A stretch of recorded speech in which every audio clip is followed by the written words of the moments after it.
Section 1. Listen to this telephone conversation between Janice Biggins, who works for a house renting agency, and John Anderson. First, you have some time to look at questions 1 to 6.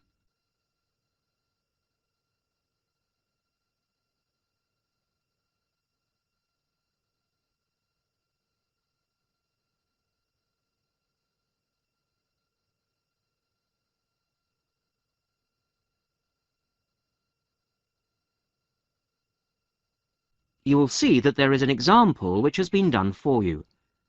On this occasion only, the conversation relating to this will be played first. Hello, Flagstone. Oh, hello. Is that Flagstone Properties? Yes, that's right. Flagstone here. How can I help you? Hello. I'm ringing just to make inquiries about renting a house. The name of the agent is Flagstone, so Flagstone has been written in the notes. Now we shall begin. You should answer the questions as you listen, because you will not hear the recording a second time. Listen carefully to the first part of the conversation and answer questions 1 to 6. Hello, Flagstone. Oh, hello. Is that Flagstone Properties? Yes, that's right. Flagstone here. How can I help you? Hello. I'm ringing just to make inquiries about renting a house. My name's John Anderson. Yes, Mr. Anderson. What sort of thing were you looking for? Two-bedroom house with garden. Well, yes, sir, that shouldn't be any problem. Just to let you know that our main areas, the main areas we deal with are the city centre itself. City centre, uh-huh. And the north suburbs. Oh, well, we were most interested in the northern areas, actually. Right, yes. What sort of price were you thinking of? Well, could you give me some idea? Certainly. It really ranges from £250 per month. Only £250? Yes, to about £500, depending on a number of different factors. Oh, what does it depend on? Well, obviously the quality of the area, and then whether there's a garden. Oh, well, as I said, we'd want a garden. And a garage pushes up the price. Right. Well, we wouldn't necessarily need one. I think about £350 a month would be our limit. OK. Well, would you like to have a look at a couple of properties, sir? Yes, that'd be great. Looking at our files, I think we've got two which might suit you. Oh, hang on. I'll just get a pen. Right. OK, well, there's one on West Park Road, which is £325 a month. Uh-huh. Are the bills included? Well, that one just includes the water bill. OK, right. And the second house is in Tithe Road. I'll just spell that for you, OK? Yep. Tithe Road. Yeah, got that. And how much is that one? That's £380. 380. Is that including water? No, I'm afraid not, but it does include the telephone rental. Oh, well, that's not too bad then. So... Before you hear the rest of the conversation, you have some time to look at questions 7 to 10.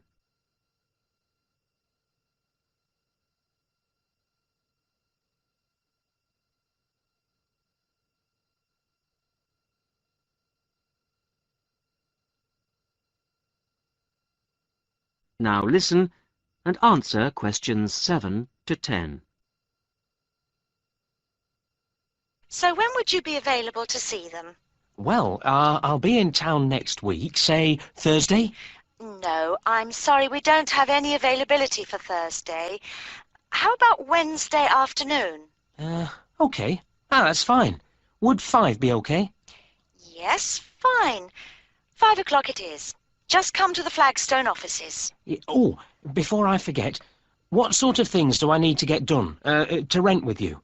Well, the most important thing is a letter from your bank. No problem. And then a reference letter from your employer. Yes, that's OK. Great. And then we would need you to give 2 weeks' notice of moving in. Right, 2 weeks' Notice. And what about a deposit? That's 1 month's rent, whatever the amount is. OK. 1 month. Is that it? No, sorry, one more. You will have to pay for the contract. Oh, yes. I'd forgotten about that. OK, fine. So I'll start arranging those, and I'll see you next week. Yes. Thanks very much. Bye. Goodbye.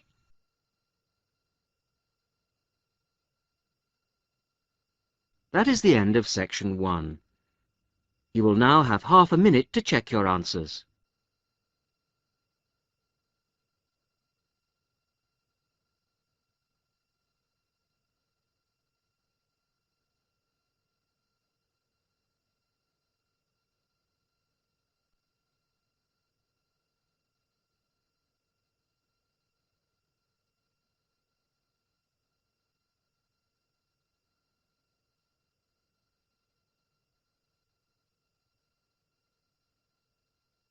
Now turn to section 2.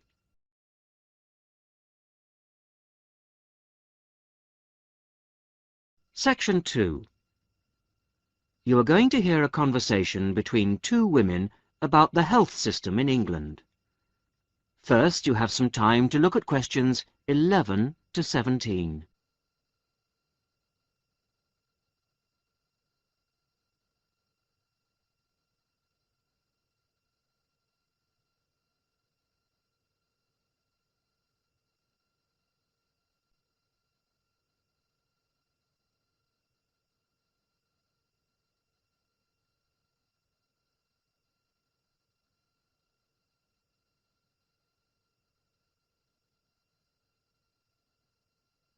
Now listen to the first part of the conversation and answer questions 11 to 17. Hello, Mrs. Sutton. Come in. How are you settling in next door? Have all your things from Canada arrived yet? I thought I saw a removals van outside your house yesterday afternoon. Yes, they came yesterday. We spent all day yesterday arranging them. It's beginning to feel a bit more like home now. Oh, that's good. Look, come in and sit down. Are you all right? You look a bit worried. Well, I am a bit. I'm sorry to bother you so early, Mrs. Smith, but I wonder if you could help me. Could you tell me how I can get hold of a doctor? Our daughter, Anna, isn't very well this morning, and I may have to call somebody out. She keeps being sick, and I am beginning to get a bit worried. I just don't know how the health system works here in England. All I know is that it's very different from ours back in Canada. Well, I don't know really where to start. Let me think. Well, the first thing you have to do is find a family doctor. Mm-hmm. Sometimes we call them general practitioners as well. Right. And register with him or her. If you live here, you've got to be on a doctor's list. If you're not, things can be a bit difficult. Oh. Nobody will come out to you if you're not registered. Anyway, they work in things called practices. Uh-huh. Sort of small groups of family doctors all working together in the same buildings. Now, what you've got to do this morning is register with one of them. Ah. There are 2 practices near here, so we're quite well off for doctors in this part of Manchester. There's the Dean End Health Centre, about 10 minutes walk away, and there's another practice in South Hay. That's about 5 minutes away, going towards the town centre. Uh-huh. We're registered at the Dean End one, but they're both okay. There are about 6 doctors in our practice and 4 in the other, so ours is quite big in comparison, and the building and everything's a bit more modern. South A is a bit old-fashioned, but the doctors are okay. Their only problem is that they don't have a proper appointment system.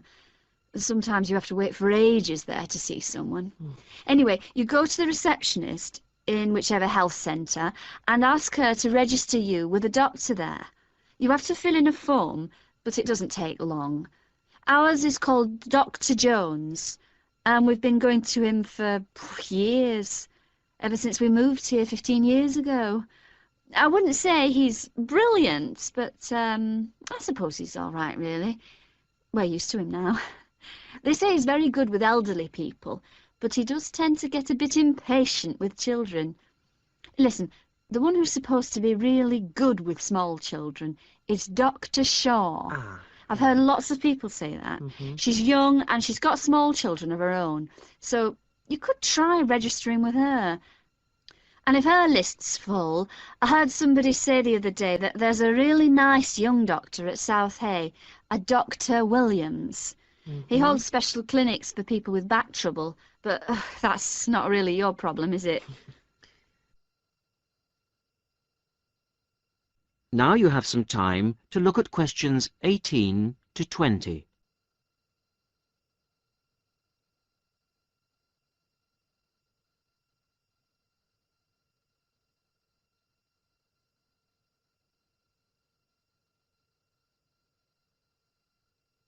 Now listen to the rest of the conversation and answer questions 18 to 20.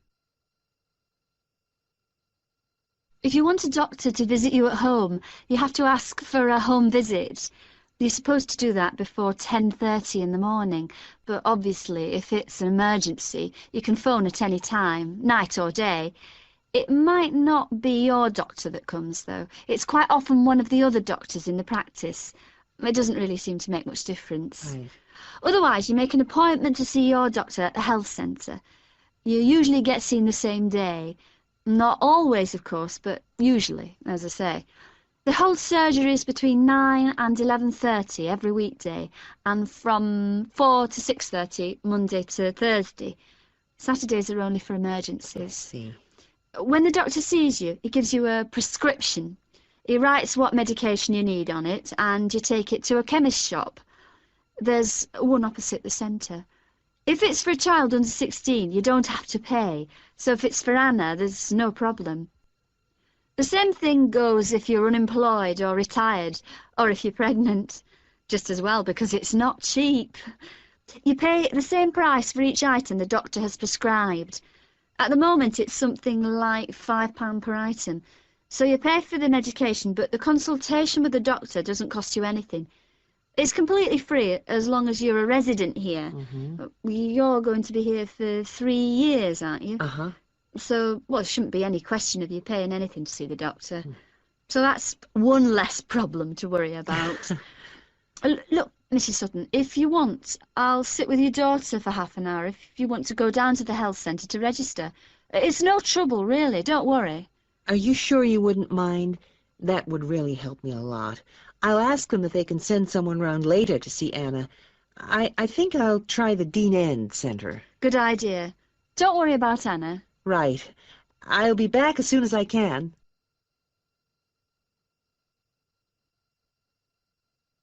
That is the end of section 2. You will now have half a minute to check your answers.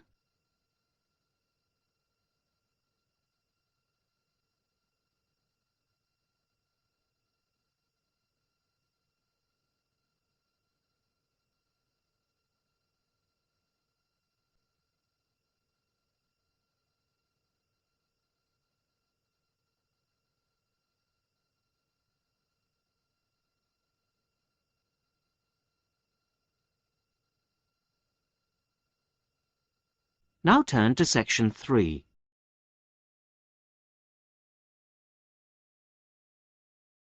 Section 3. You're going to hear a university tutor interviewing a candidate for a place on a postgraduate diploma course in teaching geography. First, you have some time to look at questions 21 to 27.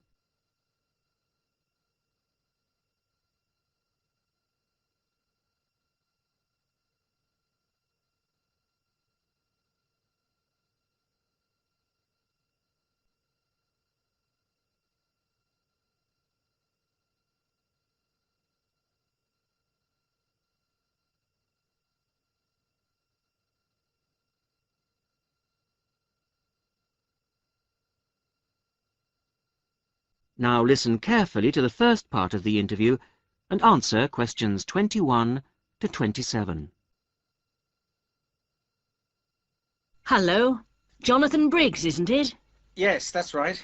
Do come in and sit down. Thanks. Right.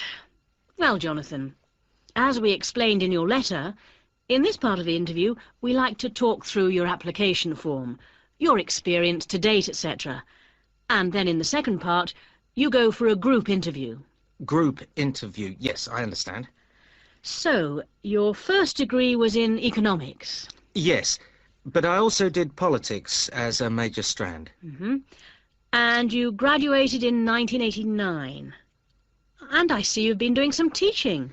Yes, I worked as a volunteer teacher in West Africa. I was there for almost 3 years in total, from 1990 to 1992. How interesting. What organisation was that with? It's not one of the major ones. It's called Teach South. Oh, right. Yes, I have heard of it. It operates in several African countries, doesn't it? And what kind of school was it? A rural cooperative. Oh, a rural cooperative. How interesting. And what did you teach? A variety of things in different years. I did, with forms 1 to 3, mainly geography, and some English with form 5. Then, in my final year, I took on some agricultural science with the top year. That's form 6. Right. Quite a variety, then. I also ran the school farm. How interesting. Before the interview continues, you have some time to look at questions 28 to 30.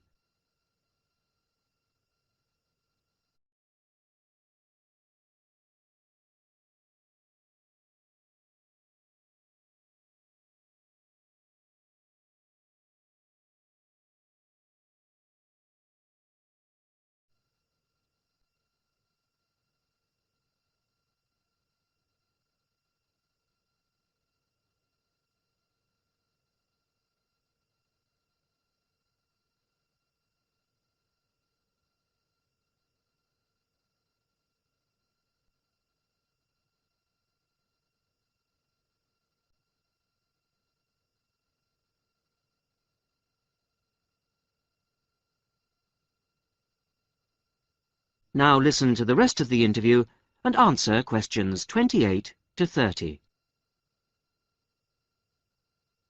And how did you find the whole experience? I'll be honest with you. At the end of the first year, I really wanted to leave and come home. Oh, why was that?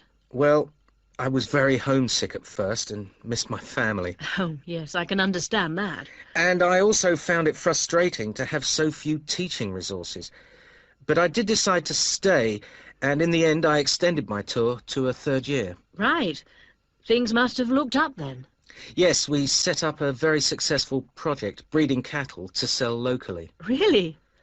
And then, after a lot of hard work, we finally got funds for new farm buildings. And you wanted to see things through. Uh-huh. And that's why you want to train to teach geography. Yes. I've had a couple of jobs since then, but I now realise I like teaching best.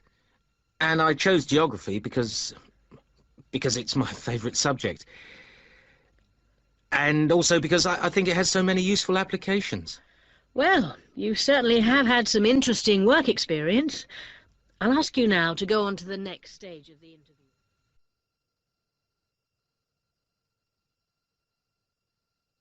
That is the end of section 3. You will now have half a minute to check your answers.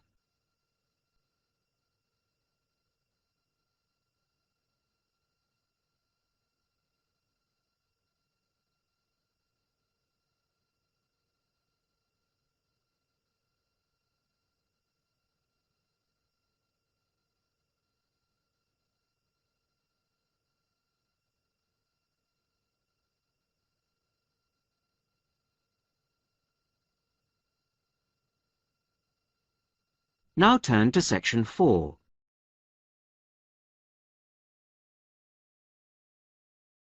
Section 4.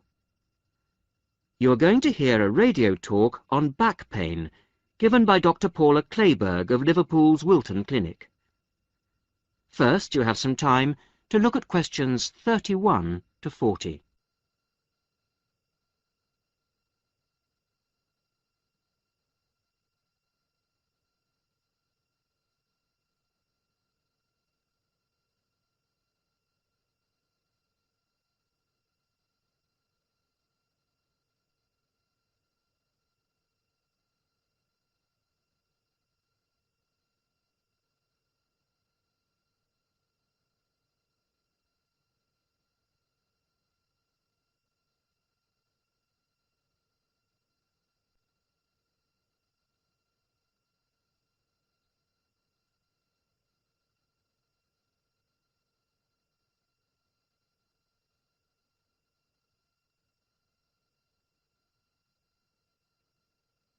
Now listen carefully to the talk and answer questions 31 to 40.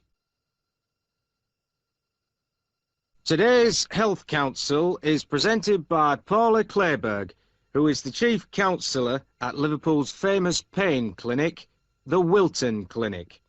Paula. Do you know what Prince Charles, Sevi Ballesteros and Elizabeth Taylor have in common? They all suffer from chronic back pain. In fact, bad backs are one of the most common health problems today, affecting people in all walks of life. The most recent available figures show that about 250,000 people are incapacitated with back pain every day.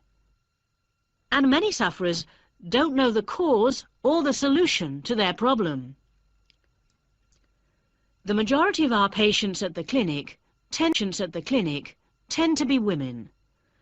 They are especially vulnerable because of pregnancy, but also because of osteoporosis, which I personally believe to be the major cause of problems for women. I have many women patients who say they have completely given up exercise because the pain makes them so miserable. But of course, that starts up a vicious circle. Bed rest, giving up exercise, and painkillers are traditional responses to back pain. But although there are many excellent drugs on the market, at our clinic we're beginning to realize the unique benefits of relaxation therapy. Other specialists in the field make a strong case for certain types of exercise, but in our experience they are easily mishandled and can lead to more harm than good. Now let's look at some of the reasons why back pain is developing into such a unique menace. In general, the body is pretty good at self-repair. A strain or a blow to a limb, though painful at the time, generally resolves itself. But the body's response to back injury can be very counterproductive. When pain strikes, we attempt to keep the back as immobile as possible, which makes the muscles tense up. Research shows that they often go into spasm, which causes further twisting of the spine. A vicious circle is underway. The second mistake we often make when stricken with extreme back pain is to go to bed and stay there. Although at the clinic we recognize that a short rest in bed can be helpful, up to 2 days, any longer makes our back muscles become weaker and unable to hold up our spine. The pain, therefore, becomes worse. Another problem is being overweight. Anyone a stone or more overweight who already has back pain is not doing himself any favours. Though it won't actually set it off in the first place, the weight will increase the strain and make things worse. The British diet could be partially to blame for the increase in back pain. Over the last 10 years, the average weight of men has risen by 11 pounds and of women by 9 pounds. So much for the causes and aggravations of pain. But what can we do to help? There are many ways in which simple day-to-day care can make all the difference. The first point to watch, of course, is weight. If you are overweight, a diet will make all the difference. Also, studies have shown that just 1 hour sitting in a slouched position can strain ligaments in the back which can take months to heal. At the clinic, we have come to the conclusion that the major cause of the problem is not with the design of chairs, as some have suggested, but in the way we sit in them. It can be useful to get special orthopedic chairs, but remember, the most important improvement should be in our posture. Another enemy of your back is, of course, your beds. If your bed doesn't give enough support, back muscles and ligaments work all night trying to correct spinal alignment, so you wake up with a tired, aching back. Try out an orthopedic mattress or a spring-slatted bed. Research shows that both can be beneficial for certain types of back pain. Another hazard for your back are the shock waves which travel up your spine when you walk. known as heel strike. A real find for our patients has been the shock-absorbing shoe insert, a cheap but very effective solution. And you might be better off avoiding shoes with heels higher than 1.5 inches. Though absolutely flat shoes can be a solution for some, others find their posture suffers. Finally, a word about the state-of-the-art relief, the TENS machine, a small battery-powered gadget which delivers subliminal electrical pulses to the skin. Our experience indicates that your money is better spent on the more old-fashioned remedies.